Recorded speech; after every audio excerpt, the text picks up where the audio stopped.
लगता है दिल्ली की रानी बनने चली थी। ये क्या है? दोनों चूल्हे जल रहे हैं पूरी आंच पर और तुम लोग मजे से चाय पी रही हो। अरे पापा जी, आपने डरा ही दिया। डरो मत, काम पर ध्यान दो। चूल्हे पूरी आंच पर जल रहे हैं, देखो आग की लपटें बर्तन के बाहर आ रही है, ये सब वेस्ट जा रहा है।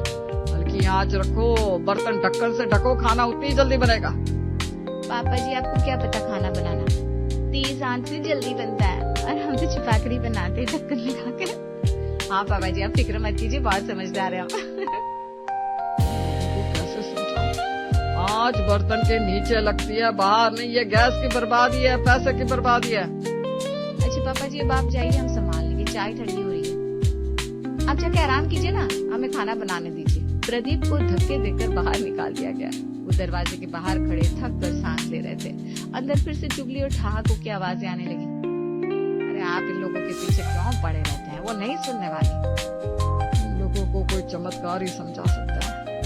अगले दिन पड़ोसन गौरी कुछ लेने के लिए कविता के घर आई। अंदर घुसते ही उसे ऐसा लगा जैसे फ्रिज में आ गई। उसने देखा लिविंग रूम का एसी 16 डिग्री पर चल रहा था और सुमन नैना कंबल ओढ़े टीवी देख रही थी। अरे बाप रे, इतनी ठंड! तुम लोगों ने घर को शिमला बना दिया है या कश्मीर? अरे गौरी जी आओ आओ, मजा आ रहा है। यहाँ तो आग बरस रही है। हाँ गौरी जी, आपको गर्मी में रहना है तो रहो, हमें तो कश्मीर पसंद है। अरे पर इतना एसी चलाने से बिजली का बिल। अरे गौरी जी आप भी ना पापा जी की तरह टेंशन लेने लगती है। हमें तो भाई ठंडा चाहिए, ठंडा ही रखेंगे कमरा। हाँ हमें वैसे भी पैसे की कोई कमी नहीं है। पापा जी तो सोलर पैनल लगवाने वाले हैं, फिर तो फ्री की बिजली। ये तो ठीक है, मैं चलती हूँ, यहाँ तो जुकाम हो जाएगा मुझे। गौरी ठिठुरती हुई वापस चली गई। सुमन और नैना ने एक दूसरे की तरफ देखकर जोर से ठहाका लगाया और कंबल ओढ़कर फिर से टीवी में लग गई। यहाँ के सब लोग कमाल है भैया। फिर एक दिन कविता बगीचे में पौधों को पानी देने निकली, तभी उनकी नजर पीछे नल पर गई। नल खुला था, पानी बह रहा था, पूरा आंगन भर गया था। सुमन और नैना बर्तन साफ कर रही थी और हंस हंस कर बातें कर रही थी। नल की तरफ ध्यान ही नहीं था। ये क्या, नल खुला रखा है, देखो कितना पानी बह गया। अरे मम्मी जी अभी बर्तन धो रहे थे, भूल गए। हाँ मम्मी जी इतना ड्रामा क्यों, पानी तो आता रहेगा और आंगन ठंडा होगा। पानी आता रहेगा? कल पानी नहीं आया तो क्या करोगी? बोरिंग फेल हो जाए तो क्या करोगी? पानी की भी कीमत होती है। मम्मी जी आप भी ना पापा जी की तरफ बोलने लगे। अब आप भी सोलर पैनल के साथ वाटर हार्वेस्टिंग भी लगवा देना। हाँ मम्मी जी, पूरा घर इको फ्रेंडली बना दो, हमें क्या, हम तो मजे करेंगे। तुम लोगों को हर बात पर हंसी आती है, पानी की बर्बादी पर हंसती हो। अच्छा मम्मी जी बंद कर दिया, आप खुश? चलो नैना अंदर चलते हैं, मम्मी जी को और टेंशन हो जाएगी। दोनों बहुएं हंसती भी अंदर चली गई। कविता उस भीगे आंगन में अकेली खड़ी रह गई। रात के करीब 10 बज रहे थे, पूरा घर सो गया था, लेकिन प्रदीप और कविता के कमरे की लाइट अभी भी जल रही थी। दोनों चुपचाप बैठे थे।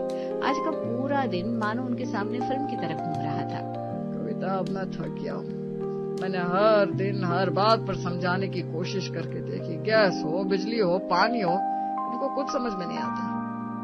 मैं भी देख रही हूँ प्रदीप जी, सुबह दूध गिरा, दोपहर में लाइट पंखे चलते छोड़े, शाम को गैस की आंच पर चुगली करती रही, एसी पर हमारी हंसी उड़ाई। आज पानी की बर्बादी देखी मैंने सोचा था समझ जाएंगे, पर ये तो हंसती है। हर बात पर ठहाका, सोलर पैनल, वाटर हार्वेस्टिंग, मजाक बना दिया हर गंभीर बात को। अब तुम चुप बैठो, मैं संभालती हूँ इनको। अब मैं खुद डट कर समझाऊंगी। समझाने से कुछ होगा?